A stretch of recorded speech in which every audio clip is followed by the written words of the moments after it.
France, chaque année, 50 000 femmes apprennent qu'elles ont un cancer du sein. Alors aujourd'hui, nous avons choisi de nous intéresser à leurs conjoints, à ceux qui partagent leur quotidien, leurs moments de découragement, comme les moments d'espoir, car dans 8 cas sur 10, c'est le conjoint, le compagnon qui est le principal soutien, Nathalie. Et on va en parler, entre autres, avec Catherine Adlertal. Vous êtes oncopsychologue, on a l'habitude de vous suivre dans les conférences sur le sujet de la vie intime notamment, de la sexualité de ces couples.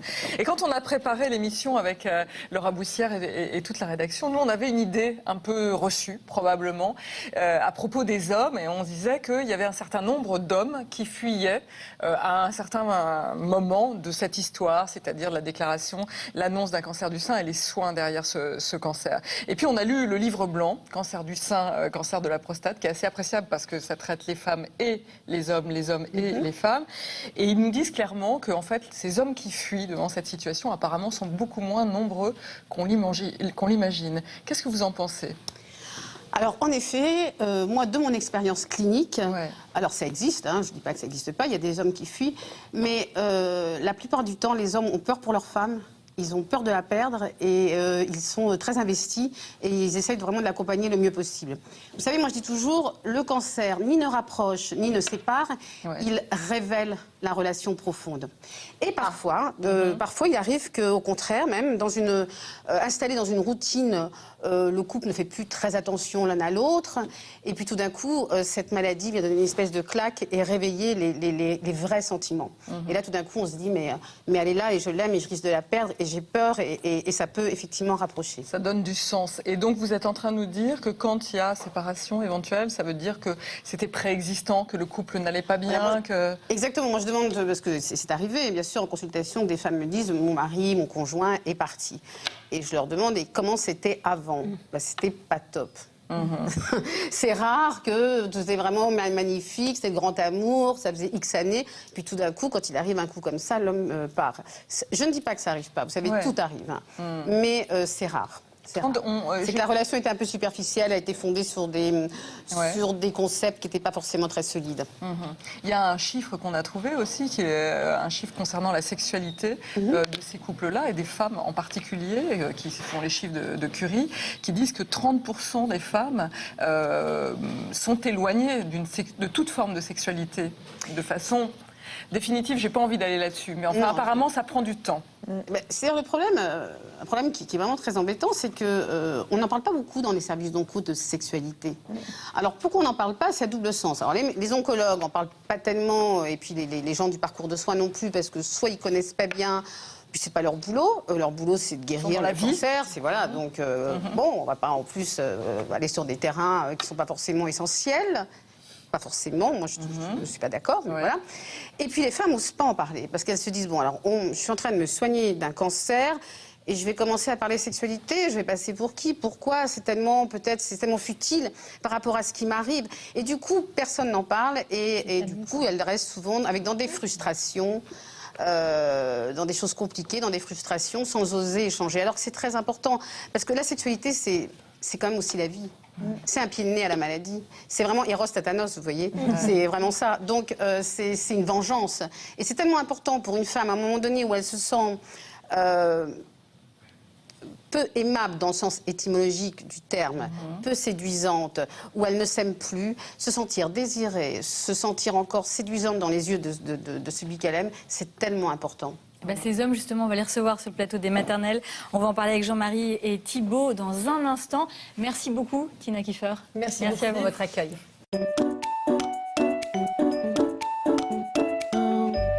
Jean-Marie, bonjour. Vous venez de Croisic, en Loire-Atlantique. Vous avez 2 grands-enfants d'une précédente union et vous avez 2 autres enfants avec Catherine, votre compagne actuelle, qui s'appelle Martin. Il a 11 ans et Pierre qui a 8 ans.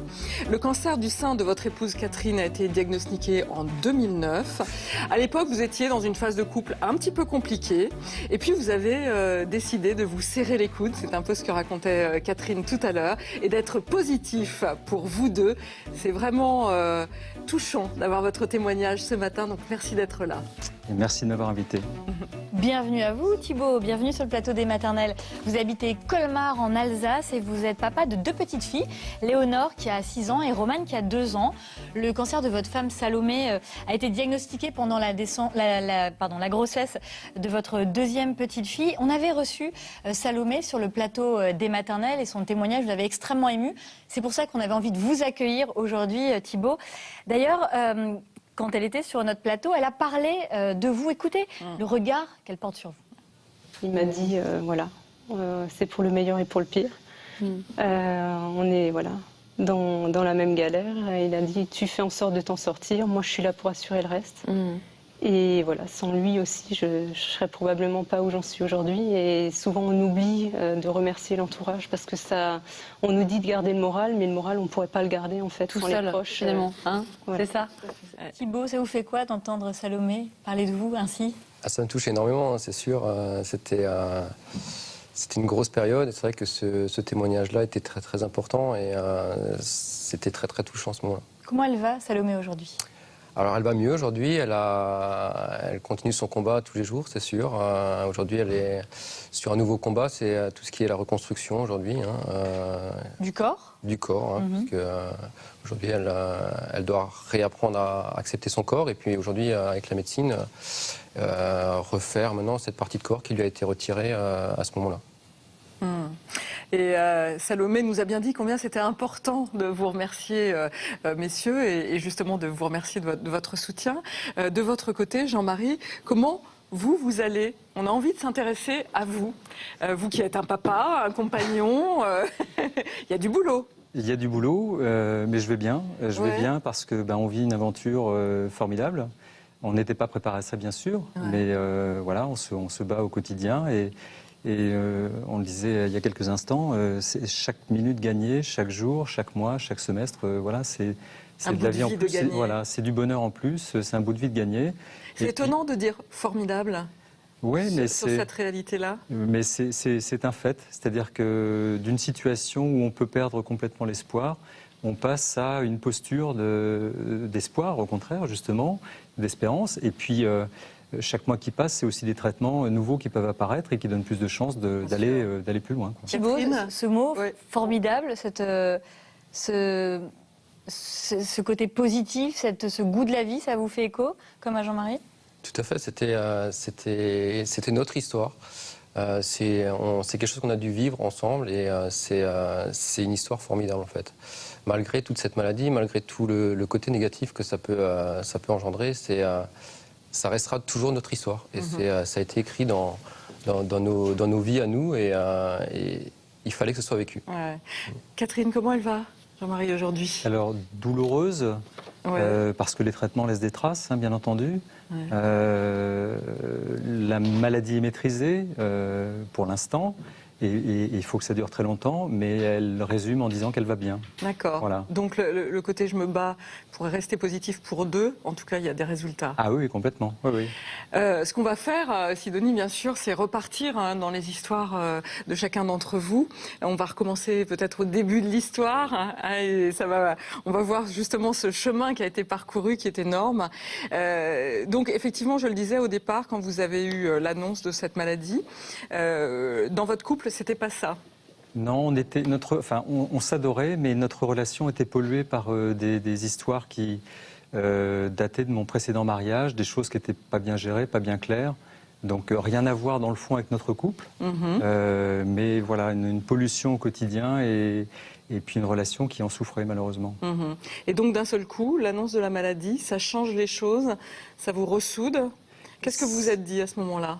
Je lui ai dit, puisqu'on a appris la mauvaise nouvelle ensemble, et je lui ai dit, écoute, je suis là, on se serre les coudes, on va se battre, et puis on est ensemble. C'est-à-dire qu'il n'y a aucune autre, enfin voilà, il n'y a pas eu un doute. Immédiatement, on s'est ressoudés, je dirais. En tout cas, on a laissé de côté ce qui nous polluait, c'est plutôt ça, on a laissé de côté ce qui nous polluait et on s'est recentré sur nous. Qui est probablement devenu anecdotique. Et elle, comment elle a réagi quand elle a vu que tout de suite, ça vous étiez en phase? Je pense que ça l'a rassurée. Après, ça n'efface pas l'inquiétude qui est inévitable à l'annonce d'une maladie comme celle-là. D'autant que pour elle, malheureusement, c'est la deuxième fois qu'elle était malade. Elle avait souffert d'un lymphome vers l'âge de 26 ans, donc, dont elle était remise. Sortie. Donc cette nouvelle qui tombait en 2009, c'était voilà, le ciel qui nous tombe sur la tête. Mais, Elle a pensé au couple, elle a eu peur que vous partiez, elle vous l'a dit. Elle a dit non mais tu peux partir si tu veux. je pense Non, pas. À la du limite, tout. je ne vais pas dire que le risque existait auparavant, mais en tout cas, à partir du moment où on a appris encore une fois cette nouvelle, les choses étaient très claires. Thibaut, votre histoire à vous est aussi incroyable et extrêmement émouvante. Salomé, donc, votre femme apprend qu'elle a un cancer du sein alors qu'elle est enceinte de votre deuxième enfant. Et c'est vous, Thibaut, qui allez lui annoncer cette mauvaise nouvelle? Tout à fait. C'était un concours de circonstances. Le médecin n'était pas arrivé à la joindre, elle, et m'a contacté moi-même au travail. Donc je l'ai appris avant elle.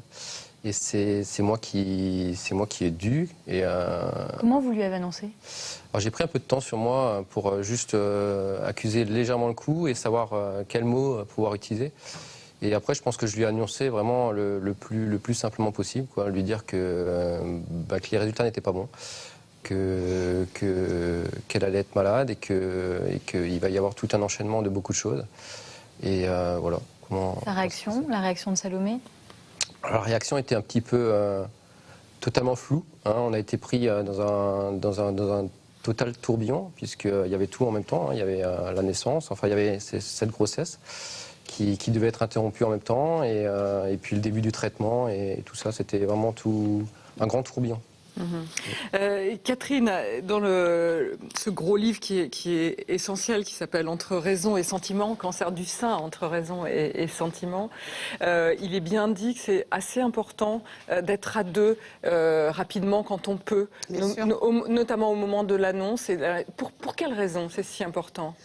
Pour plein de raisons. D'abord, je suis un petit peu quand même surprise que ce soit vous qui avez annoncé à votre conjointe sa maladie. Je pense que c'est quand même plus le rôle du médecin que du conjoint. Mais enfin, ça, c'est une parenthèse. Même si ça a été certainement très bien fait, avec beaucoup d'amour et de douceur et tout ça, je pense que c'est vraiment pas au conjoint de le faire. Donc, c'est très important pour plusieurs raisons. Tout d'abord, une personne à qui on annonce un cancer, elle est dans la sidération. Et il y a une partie de son cerveau qui va plus tellement entendre et recevoir les informations qu'on va lui donner. Donc c'est important que quelqu'un de proche, que ce soit le conjoint, ça peut être quelqu'un de la famille, un parent, ça peut être une amie, enfin peu importe, soit à côté, parce que le recul est un petit peu plus grand, même si la personne est quand même très concernée évidemment, mais le recul est un petit peu plus grand, donc elle peut mieux entendre ce qui est dit. Ensuite, elle peut éventuellement poser des questions que la personne malade n'arrive plus à poser. Et puis, l'interprétation des choses. Vous voyez, l'interprétation, c'est-à-dire qu'une personne... Alors, il y a deux façons d'interpréter. Soit, ça va être le déni, genre, non, mais c'est pas possible, c'est pas grave, il l'a dit, alors que le médecin n'a pas forcément dit ça. Soit, au contraire, mon Dieu, c'est terrible, je vais mourir, alors qu'il n'a pas dit ça non plus. Donc, c'est quand même important que quelqu'un puisse dire, mais non, attends, voilà ce qu'il a dit, voilà. Ça, c'est quand même important. D'autre part, quand on sort d'une consultation d'annonce, c'est quand même bien de ne pas rentrer seul. Je crois que c'est quand même très important d'être accompagné, de pouvoir se poser, pleurer, crier, enfin, défouler sa souffrance, sa peur, son anxiété, parce qu'une consultation d'annonce, c'est extrêmement anxiogène. Donc je pense que c'est toujours très important de partager. De partager, que ce soit à l'annonce, mais que ce soit aussi quand il y a des examens à faire, les IRM, les scanners, c'est bien de ne pas être seul. Alors il y a des gens qui préfèrent, hein. Moi, en consultation, j'ai des femmes qui me disent je préfère être seule. Bon, il y a de tout. Hein. Moi, tout ce que je vous dis, son contraire, c'est valable. Hein. Il y a de tout, j'ai tout vu, j'ai tout entendu. Donc, c'est très difficile de généraliser. Mais en gros, voilà, si je devais... En général, je suis quand même assez contente quand mes patients se font accompagner. Jean-Marie, vous étiez content d'être présent avec elle? Ah oui, tout à fait. Et enfin, d'ailleurs, c'était indispensable parce que ce qui nous a été annoncé, alors ça n'a pas la complexité, la gravité de ce que tu as vécu, puisque nous, c'est un médecin qui nous l'a annoncé, mais il nous a annoncé que ma femme avait un petit cancer du sein. Donc, pour une nouvelle aussi énorme, avoir l'adjectif petit, fallait mieux être deux pour entendre un truc pareil, quoi. Voilà, c'est ça. On n'a pas rêvé, on entend un petit cancer. Voilà. Et y a pas de petit effectivement, on est assommé par la nouvelle, et quand en plus la forme est aussi maladroite, voilà. Thibaut, Salomé a mis au monde votre fille, Romane. Et comme elle est née prématurément, la maman et la petite ont été séparées. Romane a été emmenée au service de néonatologie de l'hôpital de Strasbourg. Et alors, au même moment, votre femme, elle, a commencé son traitement à l'hôpital de Colmar. Ça veut dire que vous, Thibaut, vous viviez en même temps le plus beau jour de votre vie et en même temps l'un des plus terribles. C'est ça. C'est ça, il fallait que je jongle avec la Romane qui était en néonate sur Strasbourg, Salomé qui était encore hospitalisée sur Colmar et qui commençait son traitement, plus la plus grande, Léonore, qui elle, devait continuer par aller à l'école. Donc voilà, c'était pareil. Encore toujours ce tourbillon, il fallait jongler avec tous les pôles. Et être présent pour essayer de rester présent pour tout le monde. Donc vous étiez un peu le pilier, c'est ça, de la famille, vous occupiez... Je suis pas sûr que c'était vraiment moi le pilier à ce moment-là. Je pense que le pilier, ça restera toujours encore Salomé à ce moment-là encore, parce que c'est elle qui nous donnait l'énergie en fait à tous. Autant à Romane qui était même plus loin, mais elle ressentait toujours encore l'amour que sa maman avait pour elle, même loin. Et Léonore également, quoi. Le pilier restera toujours Salomé. Vous l'avez vécu, Thibaut, de manière... c'était évidemment pas un bon moment, mais vous étiez dans l'action, c'est ça, dans le avancer? C'était que avancer, hein, c'était clair. C'est ce que je disais à Salomé à l'époque, et c'est ce qu'elle avait dit lors du reportage. C'était qu'elle devait se battre pour elle, pour nous, et je m'occupais du reste en attendant, quoi. L'importance du conjoint. Pratique un peu. C'est ça. Ouais. Et Jean-Marie, vous, de votre côté, au début, comment vous viviez ça, et dans la gestion familiale, et aussi d'un point de vue personnel? On n'est pas préparé une nouvelle comme ça. Après, je m'étais toujours dit que la vie n'est pas forcément un long fleuve tranquille. Donc, je me suis toujours préparé, je pense inconsciemment, à affronter les difficultés. Et j'ai dit, d'ailleurs à Cathy, j'ai dit, écoute, moi, je peux être un peu dimensionné pour le malheur, donc t'inquiète pas, on va s'accrocher. Oui, ça l'a un peu surprise, mais elle a eu une enfance très heureuse. J'ai eu des moments un petit peu plus compliqués, et je lui ai dit, t'inquiète pas, on va s'accrocher, on va s'en sortir. Donc, on s'est... Et vous vous raccrochiez à quoi dans ces cas-là? Parce que ça, c'est une philosophie de vie, on l'entend, qui est voilà, une histoire familiale qui fait que. Oui. Mais après, au quotidien, vous aviez la gestion des familles. Pour Thibaut, il était davantage sur l'aspect pratique, il était emmené par votre femme. Et vous? Moi, je pense que c'est assez naturel. Je parlerais plus d'instinct de survie, presque. Ouais. C'est-à-dire que quelqu'un est affaibli dans la tribu, il faut prendre la place, il faut assurer, c'est tout. Il n'y a pas de questions à se poser. Est-ce que dans ces moments-là, on en parle aux amis, on se fait aider par les amis, les copains, les proches? Comment ça se passe, Thibaut? Oui, ils sont présents, ils sont très présents. En tout cas, pour notre part, ils ont été très très présents. C'est plutôt à nous qui avions plus de difficultés à leur donner ce qu'ils avaient envie de nous donner, puisqu'on n'avait pas spécialement le temps non plus à ce moment-là. Ils voulaient être présents et on n'avait pas spécialement de temps à leur donner pour qu'ils puissent être là, quoi. Oui, donc vous étiez concentrés, toute la force sur vous, le petit lot familial. C'est ça, ouais. Pas de temps aussi parce qu'après l'opération de Salomé, il y a le traitement, la chimio, toutes ces conséquences. Ouais. Qu'est-ce qui était le plus difficile pour vous, Thibaut? Ce qui était le plus difficile, rien n'était difficile concrètement, puisqu'il n'y avait qu'un seul but, c'était d'avancer. Et il n'y avait aucune difficulté, pour ma part derrière, à avancer et à continuer, puisque les difficultés, c'est pas moi qui les avais. C'était Salomé qui était sous traitement, qui, elle, pouvait avoir des difficultés, mais pas moi. L'humour, c'est important pour vous, dans votre couple? Ouais, vous avez dit ça, que c'était une force clé? Disons que l'humour là-dessus, par rapport à cette maladie, par rapport aux traits physiques que ça pouvait avoir sur elle, nous a permis un petit peu de rabaisser en fait, un petit peu le côté maladie et le côté noir. C'est rabaisser cette maladie. Vous disiez quoi en fait, concrètement?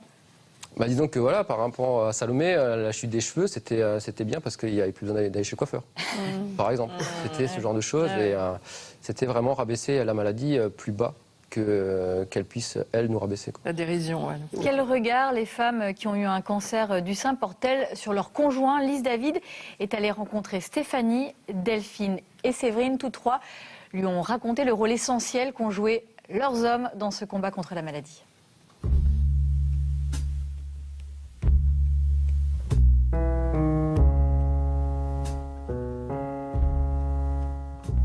Moi, j'ai eu la chance d'avoir un mari omniprésent, physiquement déjà. À tous les rendez-vous, il était à mes côtés. Donc ça, c'était quand même... ça a été essentiel pour moi. Lui, il ne s'est jamais posé la question, donc je pense que c'était important pour lui aussi. Lionel, pendant les traitements, a été mon soutien, mon ami et mon bouc émissaire. Parce que c'est sur lui que je relâchais ma colère et mon chagrin. Donc je pense que c'est lui qui a le plus souffert de tout mon entourage. Didier était mon épaule pour pleurer, mon soutien pour rigoler, parce qu'il fallait décompresser aussi. Il a été là à chaque chimio, il est venu. À chaque chimio, il est venu et je sais très bien que c'était une épreuve pour lui, évidemment. Mais il a toujours été là. J'étais très fatiguée et très douloureuse. Et donc, il m'a demandé en mariage alors que j'étais en pyjama et que je n'avais plus un cheveu sur le caillou. Sur le coup, j'ai explosé de rire. En premier lieu, et après j'ai pleuré. Et j'ai accepté, bien sûr. J'ai passé mon temps au début à dire à Sébastien et à pleurer régulièrement en lui disant tu vas plus m'aimer, c'est pas possible, tu vas plus m'aimer, j'aurai plus de seins, j'aurai plus de cheveux, comment tu vas faire? Enfin voilà, moi je pensais à lui beaucoup plus qu'à moi à ce moment-là. Et là, à chaque fois, ce qu'il trouvait à dire pour me faire réagir quand même, c'était de me dire bon bah on inverse les rôles. Donc moi, si j'ai plus de cheveux, tu m'aimeras plus. Si on m'enlevait quelque chose sur mon corps, tu m'aimerais plus? Alors je disais mais bien sûr que non. Je pense que j'aurais pas passé les traitements aussi bien s'il avait pas été là pour me booster, pour me dire t'inquiète, t'es belle, t'inquiète, je te quitterai pas. Comme il me disait, tu vas pas te débarrasser de moi comme ça, qu'il me disait. Cherche pas, tu te débarrasseras pas de moi comme ça. La chose qu'il fait au quotidien depuis l'opération, c'est de me regarder comme si j'avais mes deux seins. Je vois toujours autant d'amour dans son regard.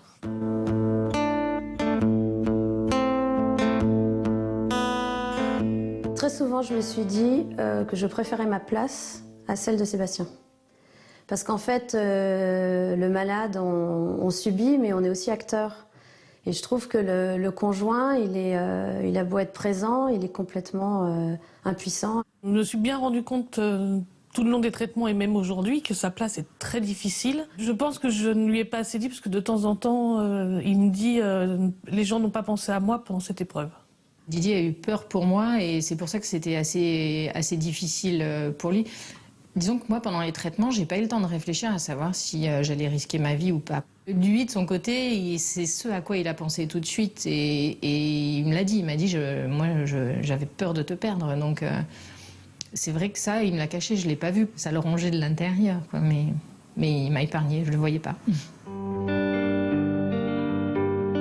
On a vécu tellement de tempêtes que avant qu'on arrive à nous déraciner, à présent, je crois qu'il faudra vraiment s'y atteler. On va dire que ça a renforcé, mais ça a renforcé quelque chose qu'on connaissait déjà. Je ne pense pas que toutes ces épreuves nous aient rapprochés. Elle nous a changés. On était déjà très proches, hein, mais elle nous a changés profondément tous les deux. Et elle a changé notre façon de voir la vie.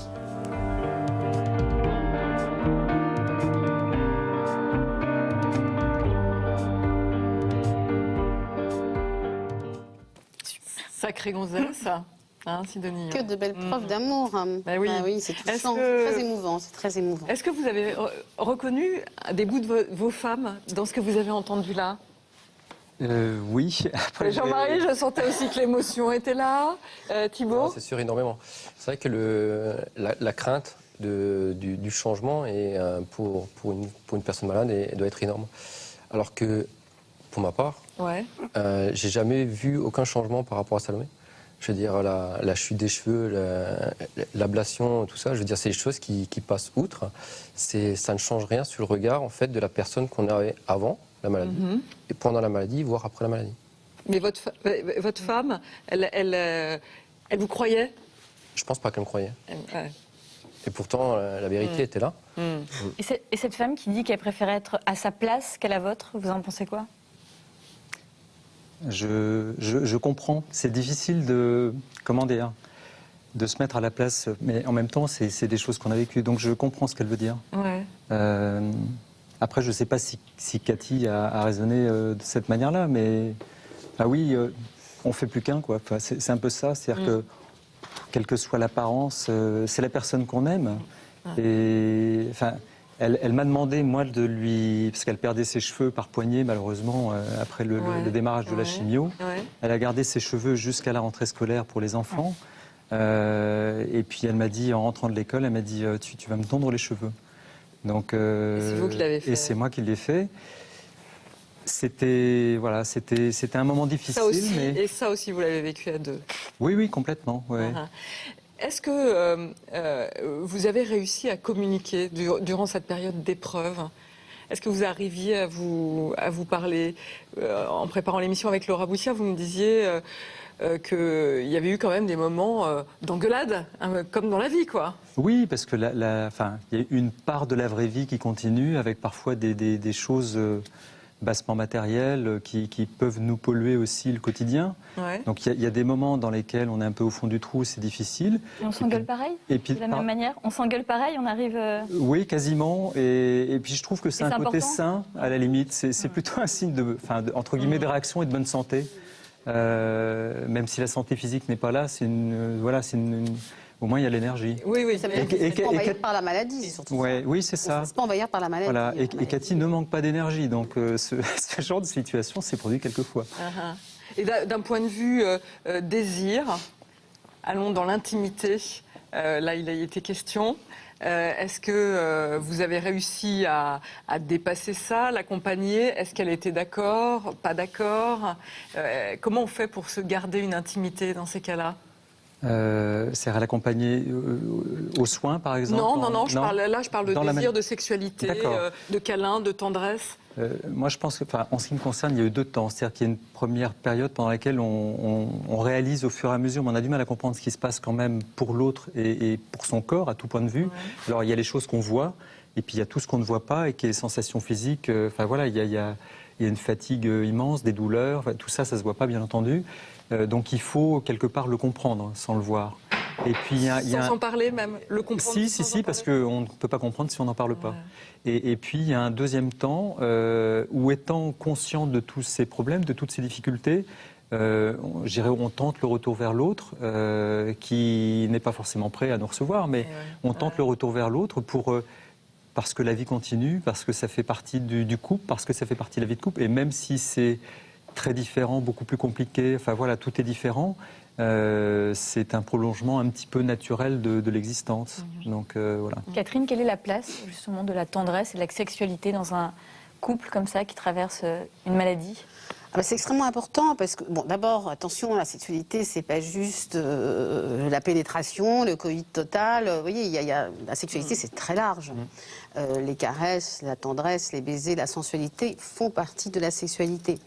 Je pense que c'est extrêmement important parce qu'à un moment où la femme se sent tellement peu sûre d'elle, peu sûre de son corps, pas désirable, justement, ce que disait tout à l'heure Thibaut, merci, j'ai un problème avec les prénoms, je suis désolée. Thibaut, ce que disait Thibaut, c'est elle ne me croyait pas quand je lui disais qu'elle était belle, etc. C'est-à-dire, je ne m'aime plus, comment peut-il encore m'aimer?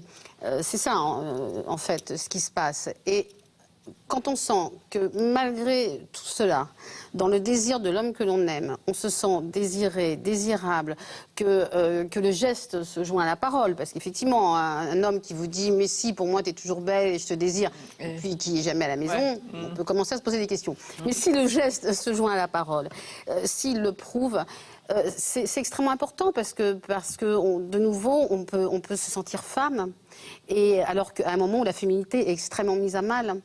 Et se sentir femme, une des manières de sentir femme, c'est effectivement la sexualité, la sensualité, la tendresse, être dans les bras de l'autre, c'est le peau à peau, le toucher. Tout ça, c'est des choses extrêmement importantes qui viennent de loin. C'est des sensations archaïques, le toucher, le massage, la caresse, vous voyez.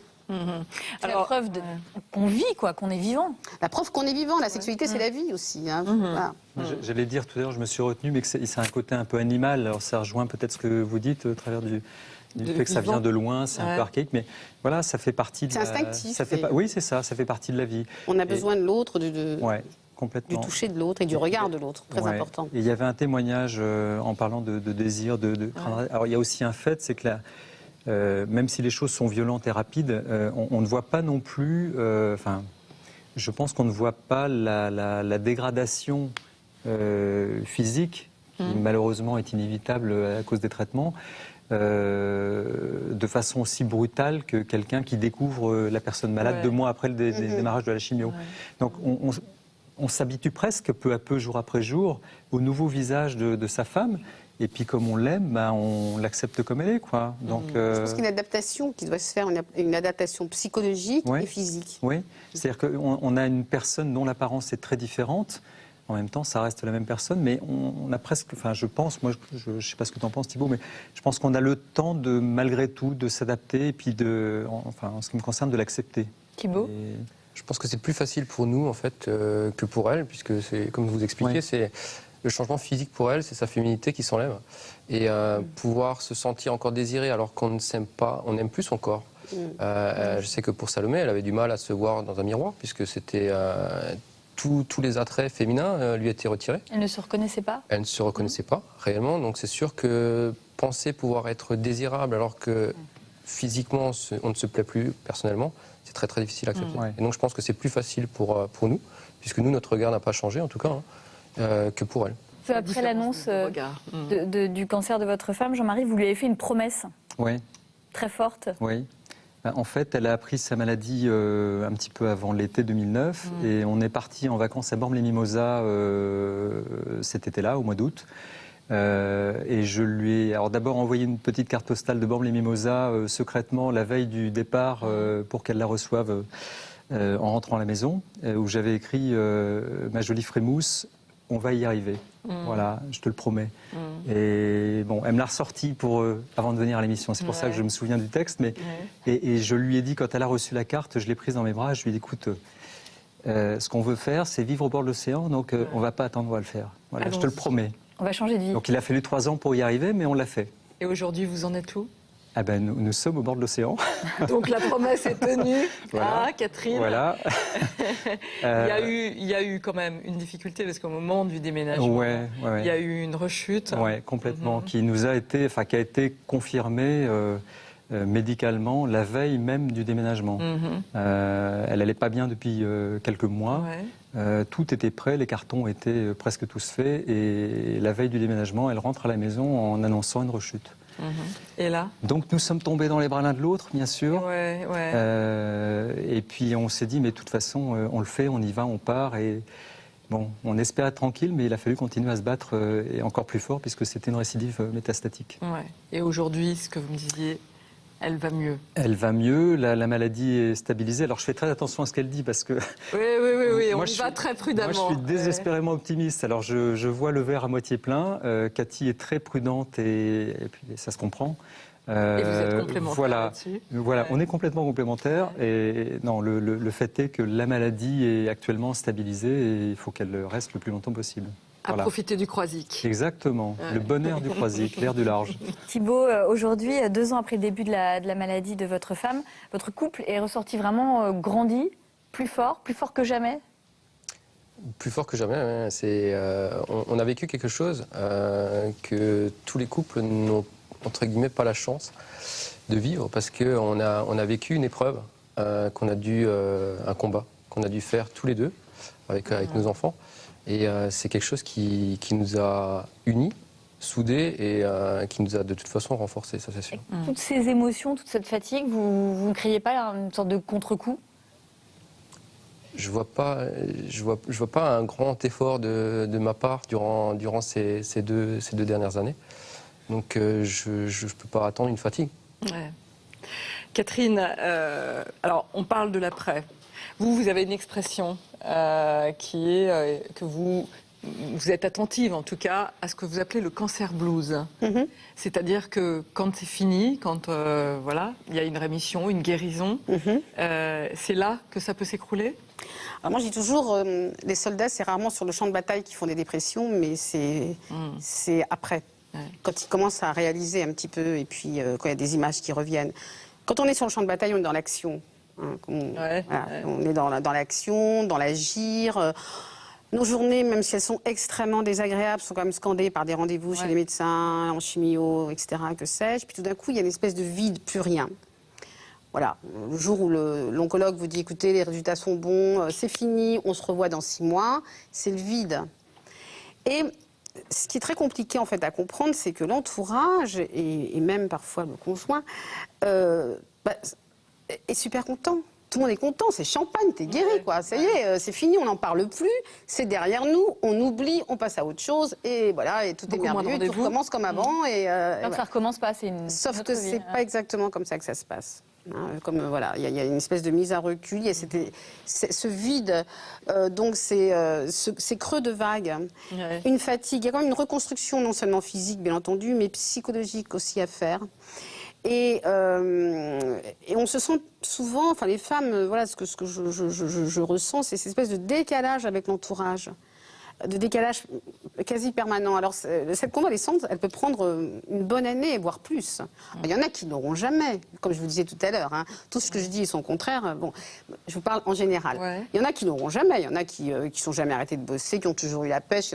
Il y a de tout. Hein. Enfin, en règle générale, c'est quand même une convalescence qui prend bien une bonne année. Et parfois, il y a des femmes qui me disent « Mais non, ça va, j'ai pas besoin, je reprends le travail et tout va très bien. » Puis je les vois revenir 10 mois après en disant « J'y arrive pas, je suis hyper fatiguée, je me sens plus dans le coup, je me sens décalée, je me sens incomprise. Les gens ne comprennent pas. Au travail, on me donne la même charge, alors que je ne peux plus. À la maison, on fait comme si rien ne s'était passé, alors que... Bon, tout ça, c'est extrêmement compliqué. Donc moi, je travaille beaucoup sur l'après-maladie, pour pas justement sombrer dans cette espèce de dépression. Ouais, et accompagner le couple. Dépression dans le sens, excusez-moi, dépression vraiment dans le sens pur du terme, c'est-à-dire la baisse de pression. La baisse. Voilà, donner du temps après les hauteurs. Écoutez, comme Catherine Adlertal est la vice-présidente d'Étincelle, cette association qui compte tant, qui a fait bouger les lignes. Vous avez donné une conférence il n'y a pas si longtemps que ça. C'est à Lyon, hein, c'est ça? Ressourcez-vous. Il y en a plein. Voilà. Et on a fait un petit tour de France et on continue. Là. Et vous avez créé un livret et justement à destination, seule, hein, voilà, avec toute l'équipe. Voilà, c'est pour vous et c'est pour Catherine. Merci à vous, Catherine Adlertal. Mais je vous en prie, merci à vous. Merci Thibault, merci Jean-Marie et merci à Laura Boussière d'avoir préparé ce dossier.